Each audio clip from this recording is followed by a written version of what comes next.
শোনো, এই যে 25 টাকা সবাই পাবো, সেটা আমরা 5 ভাগে ভাগ করে নেব। তাতে হয় কি, তুমি আমি এ ও সবাই 5 জনে 5 টাকা করে পাবো, বুঝলে? না না, তুমি নিজেকেই ঠকাচ্ছ। যদি পাঁচ 25 টাকাকে আমরা 5 ভাগে ভাগ করি, তাহলে আমি এ ও সবাই 14 টাকা করে পাবো। তো তুমি তো একদম গর্ধব দেখছি। আসো, এইখানে আসো, তোমাকে বোর্ডে কষে দেখাচ্ছি। দেখো, এই হলো 25, 25কে ভাগ করলাম 5 দিয়ে, হলো 5। 5 2 যায় না, তাহলে 5 যাবে 25-এ। 5 5 25।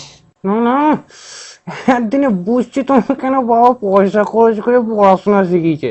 দেখো, 5, এই 25কে ভাগ করবো 5 দিয়ে। 5 2 যায় না, একটু 5 তো বাবা 5-এ যায়, তো 5 একে 5 বেঁচে থাকলো 5 0 আর 2 20। তো 5 20, 4 5 20, তো হলো না? হ্যাঁ, 25কে 5 ভাগে ভাগ করলাম, 14 পেলাম। কি যে বলো না, দাও তোমাকে আরেক ভালো করে বুঝাচ্ছি। দেখো, এ হলো 5, 5 5 5-এ 25, বুঝলে? এইটুকু পড়া শিখেছো তুমি? হ্যাঁ, এত বছর ধরে পড়ালাম। হ্যাঁ, ছি।